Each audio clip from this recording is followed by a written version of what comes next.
let's talk a little bit about keyboard playing and doing it in a healthy way. Many of these concepts are going to be true whether you're sitting or whether you're standing. But more often than not, right now, we're going to find ourselves in a standing situation. So, when you're standing, the very first thing you want to absolutely make sure of is the height of the keyboard itself. This is the time that I want to encourage you to be the demanding musician. Because out of everything else that we're going to talk about, this is the most important single issue that will have ramifications upon your life as a performer, as a pianist, as a teacher, and as a church musician. We sometimes think I'm not going to make an uproar because I'm just trying to serve. I'm just trying to do my job. And that's true.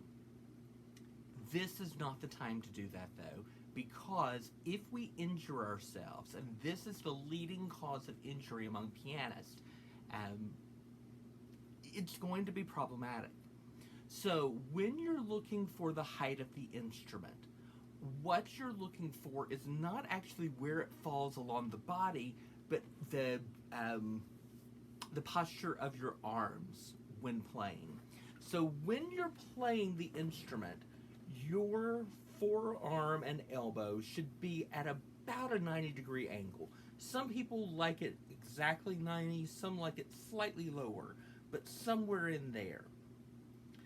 So this allows for the wrist to remain straight, and then the fingers, you have some movement up and down to get to the various keys of the instrument. What you don't want is to be playing up in order to get where we have this unnatural arch to the wrist, or to be playing down into the keys. Both of these are very unhealthy. Now, where this typically becomes a problem is when someone else is setting up the instrument for the pianist. And I think that's a reality. It's something we all face, and actually I'm very appreciative of it. I don't want to take the chance of trying to move this instrument and smashing my finger right before I have to play. So it's something to think about.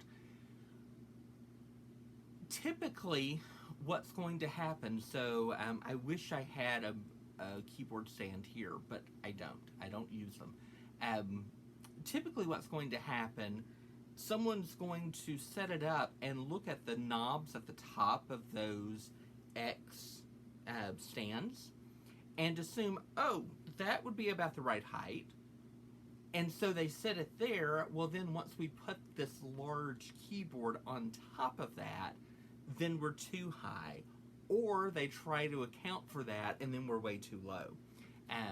So the trick is, make sure you're there the first time they're setting it up. A lot of times we're going to assume that we want the keyboard to hit right above the navel. For most of us, that's about the right positioning. However, it all depends not on the height of the person, but upon the proportion of how their torso is built and how the elbows and arms are structured onto that. So, what I have discovered that a local church has done, they have 3 pianists that are playing off of a single keyboard. So they have taken gaffer's tape, basically, in 3 different colors, and they know who's which color. So maybe pink is for Sally, and green is for Bob, and blue is for Peg. And so they went in, got them all arranged, told them, we want you to be picky. We want to get this right. Once they got all the settings right, they put the tape at that point at all of the adjustable angles. And then that helped solve the problem. So, something to think about. It's an easy solution. Number 2, think about how much room you have behind you as well. Standing at a keyboard, you're inevitably going to shift your weight. You don't want to be right at the edge of the rear of the stage or the platform, or right now, trailers even, flatbeds that you could be playing on. It's a problem. We don't want to have anyone falling over, and I know that I'm a klutz, and if there's any way I can fall, I'm going to find it. So yeah, just take care of yourself that way. The other thing to think about is what's going on at the feet, especially when you're standing, because we're dealing with pedals.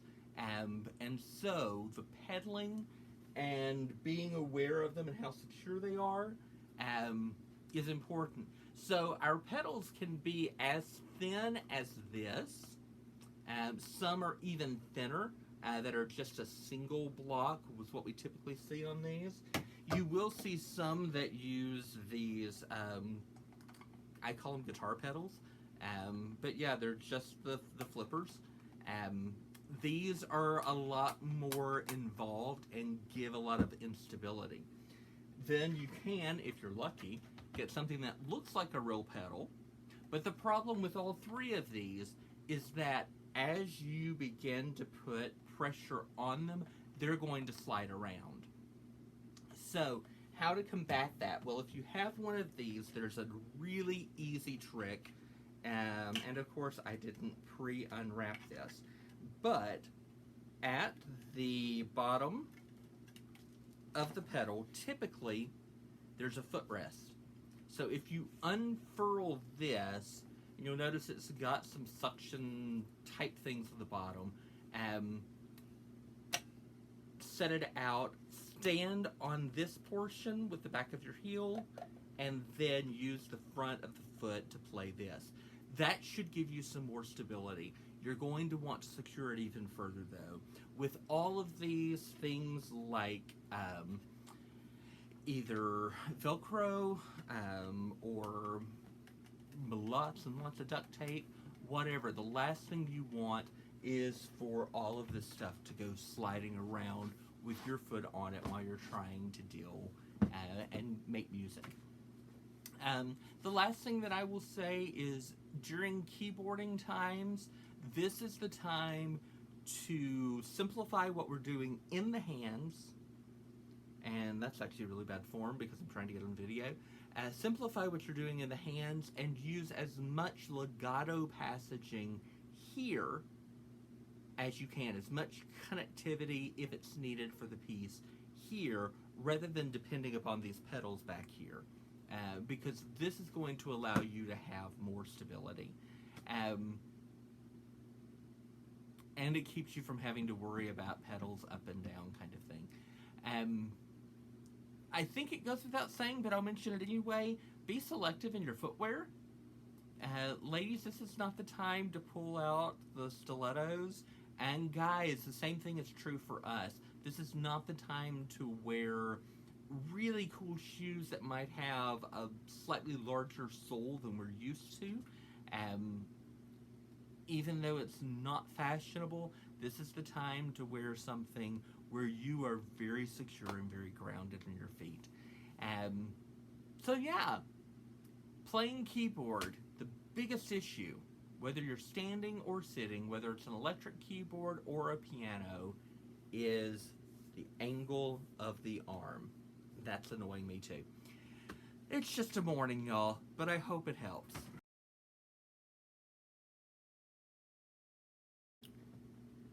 The COVID-19 crisis has been unlike anything else we have ever faced in church music ministry. The fact that we weren't able to gather together in our churches, in our congregations, and do worship as we have always done it was a challenge. Thankfully, this came in the time of technology, and we're able to continue to stay connected somehow. As we are beginning to see the orders lifted for stay at home, and we're beginning to make plans for coming back together in safe ways, I pray, I think this is a very important time for us as pianists to begin to be very reflective about the experience. What were the demands placed upon me?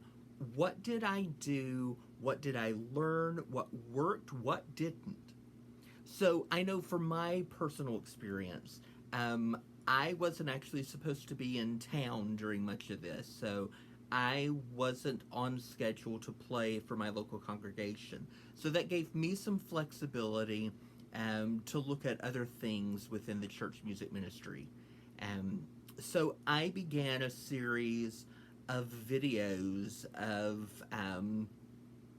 piano solos, basically, that I've even been sharing with you. So I discovered that there's a huge difference between being live and recording in advance. Being live means I know exactly how much time it's going to take, and that's all the time it can take. Recording in advance means that I have a lot more control over the quality. I can do it according to my schedule when I'm feeling up to it. This has been an emotionally draining time for all of us, and those of us that are serving and ministering, sometimes when we're trying to do it live, you just don't feel in a worshipful mind at that point. And that's sad to say, but I think it's the truth of the emotional and mental strain that this has placed on us. And so by recording in advance, it gave me the option to make sure that I was in the best mindset to lead God's people into worship. It also gives me the time to think about my setup. Would I have loved to have made recordings in a major studio with all sorts of sound quality and mixing and blending? Yes, I definitely would. Did I have that? No. So all of my recordings, including this one, is being done with a school-issued iPad Pro. I'm just using the internal microphone and the internal camera. Is it perfect? No. Does it get the job done? Yes. I will insert, if I can figure out how to do this, a picture right here that shows kind of what my setup looks like as far as the stand I'm using, the angle, and all that kind of stuff. What I found and what I've learned is that people aren't necessarily concerned with the quality as long as it's an okay quality. Everyone understands this is the first time, and we're trying to learn how to adapt and to deal with this.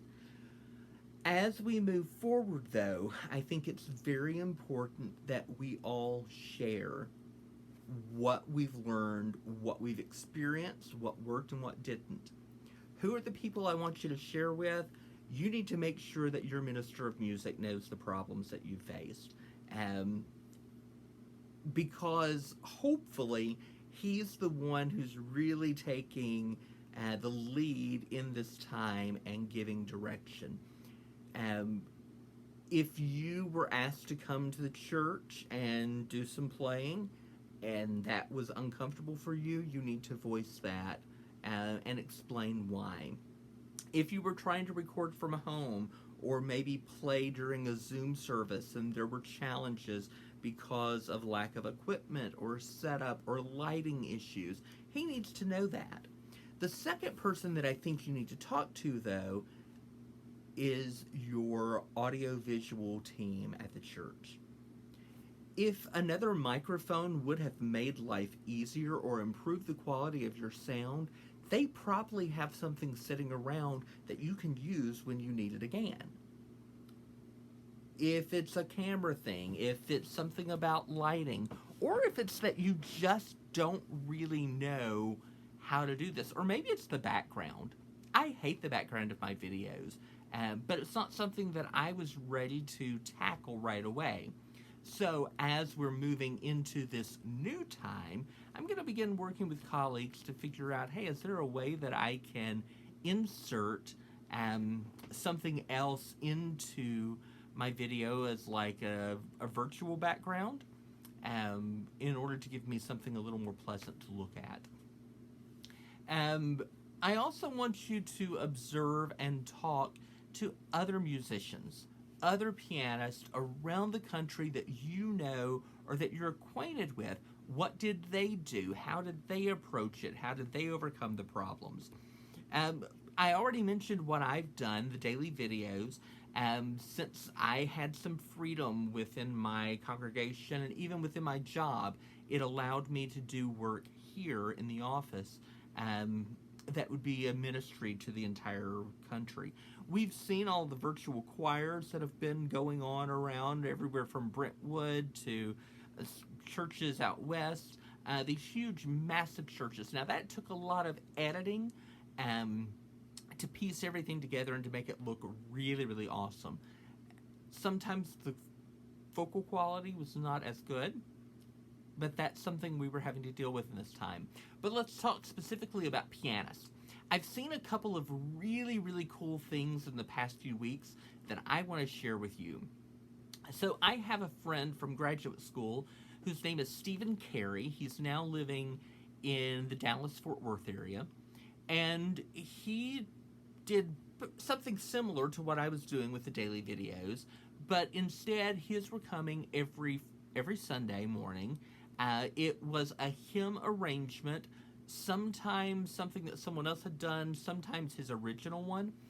Where Stephen's went a little different from mine is that he would bring in singing of at least a verse of the hymn normally, and in his text more of a devotional thought about what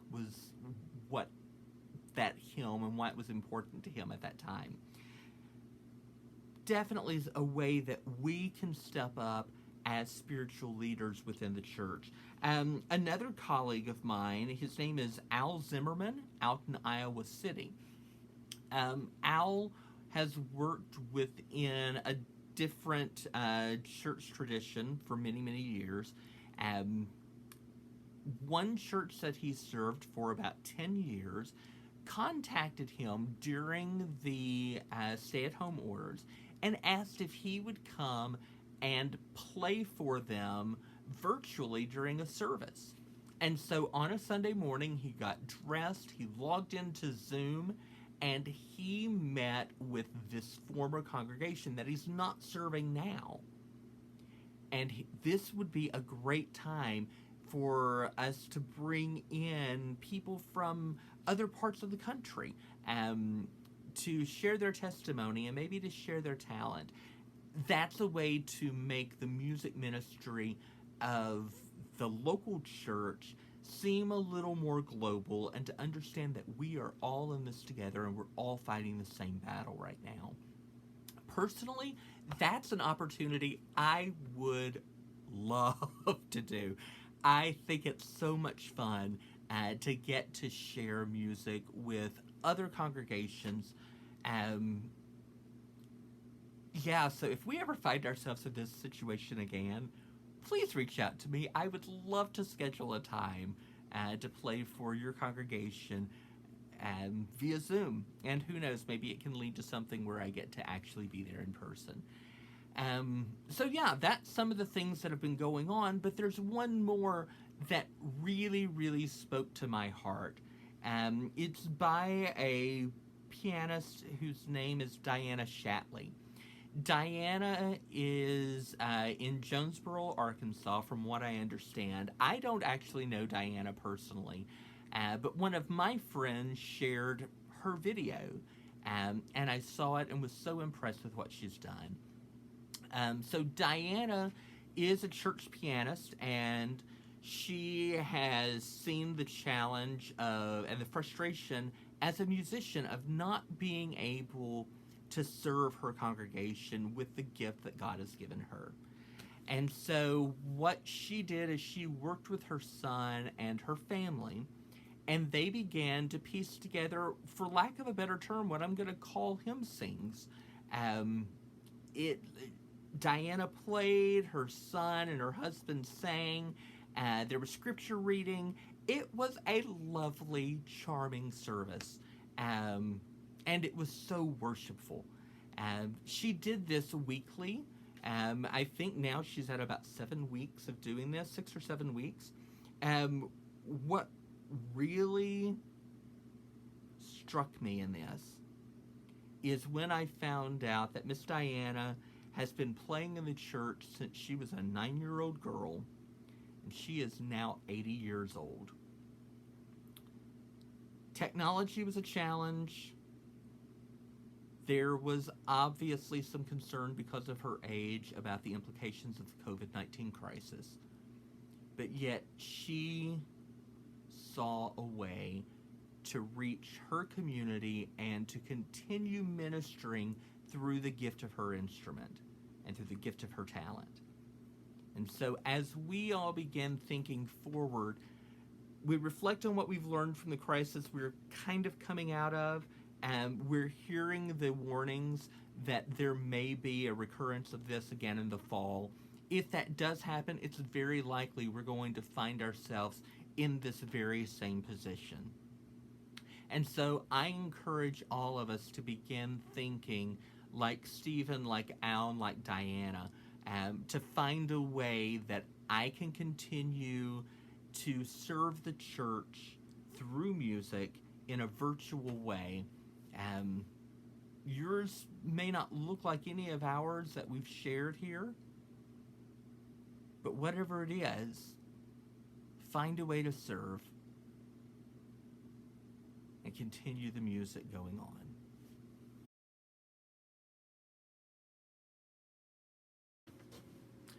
Okay, it's time for my favorite part of the video sequence this week to talk about product reviews.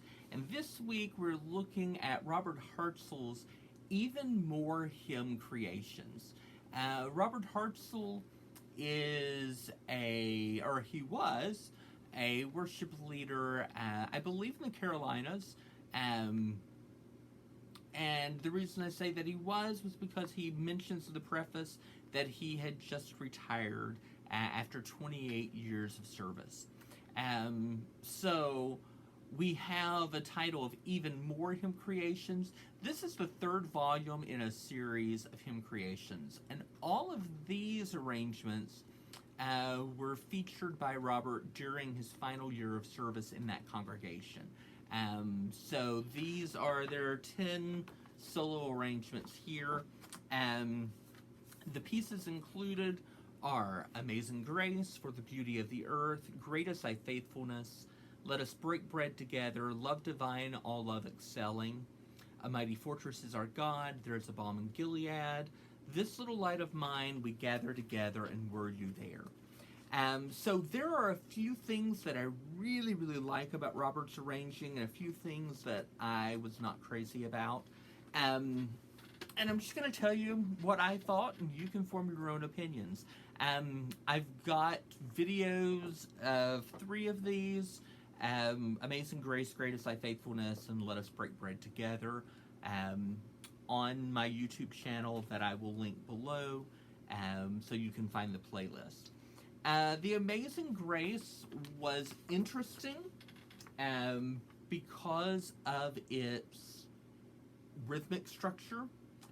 It's not something that I personally would have used in a worship setting, but I think it's kind of interesting.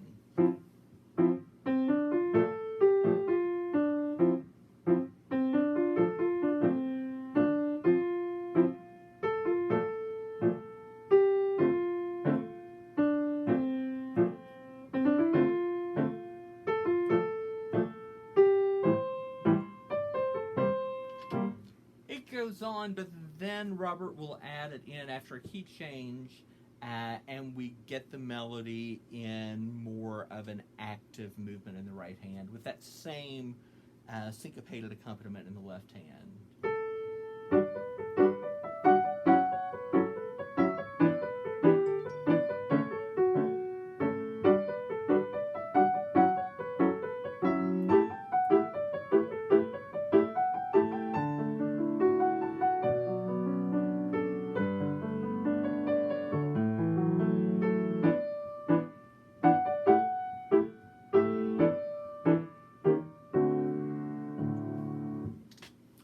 Interesting.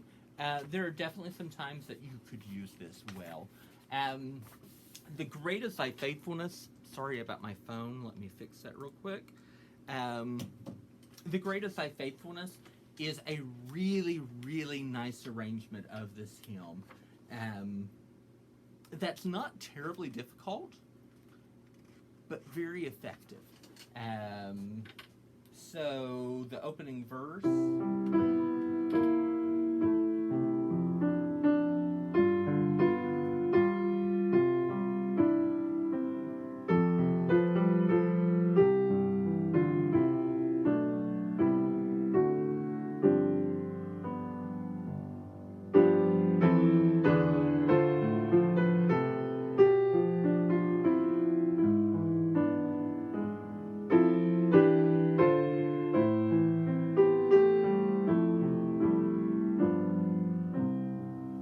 I love those harmonies. I love the progressions that he uses there. He does give us also some interesting approaches to things like Love Divine and to A Mighty Fortress. In Love Divine, he uses an ostinato-like figure that's going to move down by half steps, but he keeps it staccato against a legato melody.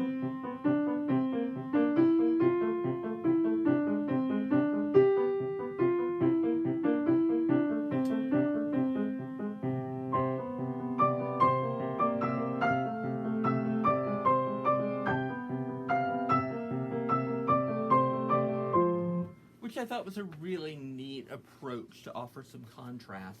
Now, in A Mighty Fortress, this is quite possibly one of my favorite of all the settings. I have not recorded it yet because I'm still working out some of the details myself. And it's so cool just because of the pedaling that he uses. The first 12 bars are a single pedal. And he starts thinking them right away.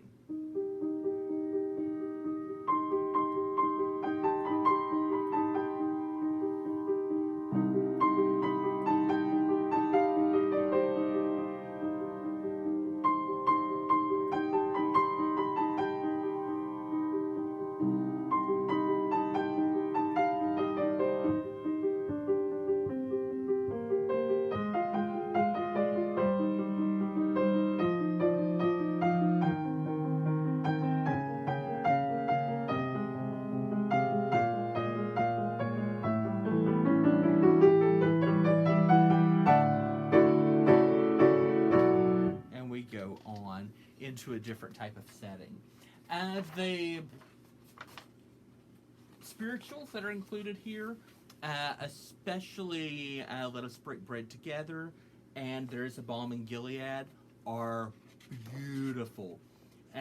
This Little Light of Mine looks interesting. It is not as jazzy as some of the other arrangements that I've run across in recent days. But yeah, I've been really intrigued by this. It's not, the arrangements are not terribly difficult. You just have to look a little bit, but everything falls under the fingers pretty naturally. I am interested in looking at the other two volumes, which something that I love about this book. I always love the resources in the back.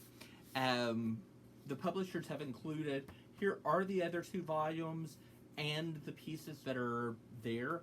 And it appears that he also has 3 volumes of Christmas carols. And I know we're getting to that point where it's about time to start thinking towards the celebrations at the end of the year. So these might be some great things to consider picking up. I didn't mention, even more hymn creations is published by Willis Music through Hal Leonard. And it was published in 2019. So this is a fairly recent, actually it's not a fairly recent, it is a really recent addition to the repertoire. I found mine through sheetmusicplus.com and had it here just in a matter of days. Thank you so much for joining me again for Music for the Master. Please comment below with ideas for topics you'd like to have discussed in a future episode. Ask your questions. I'd love to hear from you and know that you're listening. Have a great week, folks.